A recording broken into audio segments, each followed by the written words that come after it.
order this Tuesday, November the 28th. Ms. Jenkins, if you would, please call the roll.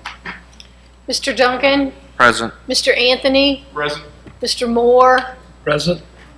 Ms. Richards? Present. All right, first item on the agenda is to consider the purchase of some water filling stations, specifically a bid that went out, and the administration's recommendation is that the bid be awarded to Coburn's Supply. Mr. McNeely, you have any additional information on? You should also have a copy of this behind it. Do y'all have this as well? Yeah. Yes. Yeah. And so it shows you each site and how many, and you may see some that have zeros, and it's because those got new water fountains because they're new buildings, and then the others were, as y'all know, we did this last year, and this is finishing out all the remaining water fountains for the school system. All right, is there a motion to adopt the administration's recommendation? I'll make a motion. Motion is made by Mr. Anthony. Is there a second? Second. Seconded by Mrs. Richards. Is there any public input on the motion? Is there any other discussion on the motion? Hearing none, we'll call a question and ask members to vote your devices. Voting is open.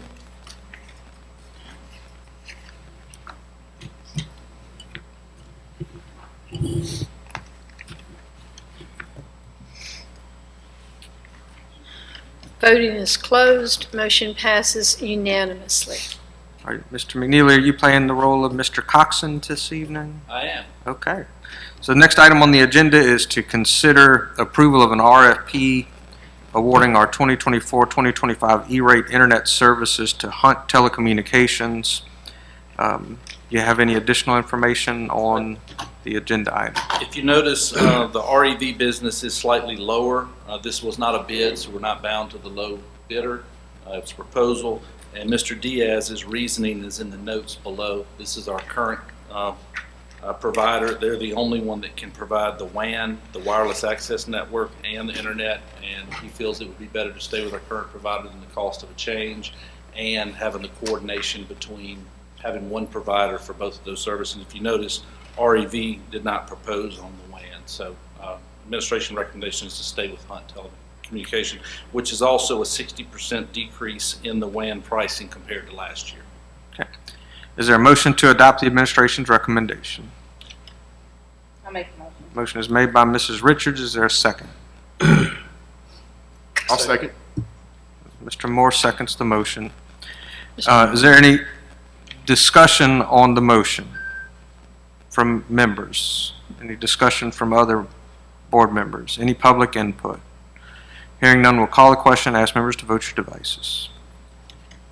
Voting is open.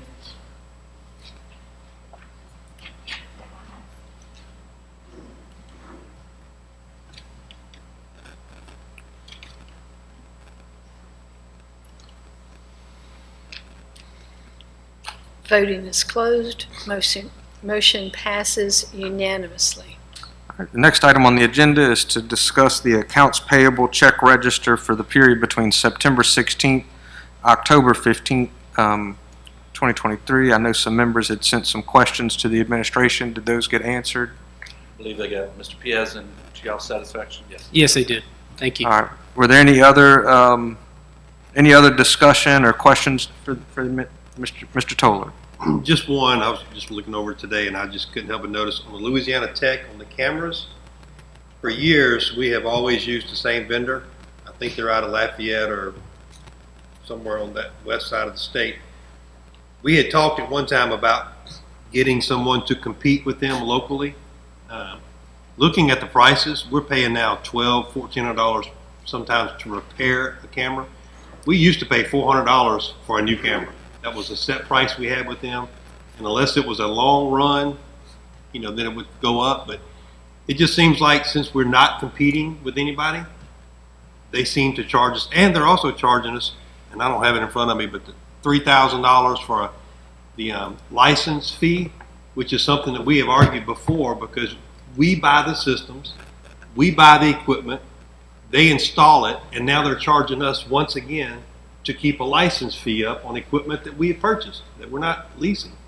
So I would just like to see us maybe put some effort into seeking local companies or finding somebody that would like to compete against this. And I think that we'll see a dramatic drop. Because even, I think Mr. Jerry said earlier that we needed more cameras in our earlier meeting. We can't afford more cameras if we're going to continue to pay these high rates. Okay, That's my 2 cents. that's a good point.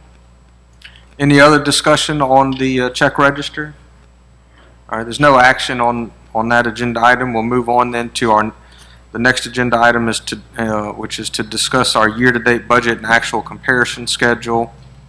Mr. McNeely. You have July and August. I would say skip ahead to August because August is cumulative of July as well. In the general fund, the only major item is under the other revenue. You see $6.9 million of actual through August. That's actually the additional MFP money that was sent to the system to pay the $2,000 and $1,000 stipends, as well as the money that's there for the differential pay. So that's why that money is there. You don't see a corresponding expense because this is through August and that stipend was paid in October. So once we get to October financials, you'll see that stipend being included in our salaries and benefit expenditures. Other than that, the interest income continues to be very high, and we will probably wind up having to adjust the budget to account for that additional revenue. And MFP, as y'all all know, we did get a $4 million anticipated cut to MFP this year. So hopefully once we have the October numbers in, hopefully we'll be able to recuperate some of that. All right. Capital outlay, the next page. Excuse me, Jeff, is your mic on? It was. Can you hear me now? All right, go ahead, carry on. I will assume the mic is not working and speak at a higher volume for you. How's that? All right. Capital outlay. The only significant item is the interest income. Once again, is doing very well in that fund. And as we finish off the phase 1 projects, and hopefully we'll get into the phase 2 projects this year, and you'll see those funds being expended. All right, do any members have any questions related to the budget schedules? All right, hearing none. Thank you. Then there's no other business to come before the committee. This meeting is adjourned.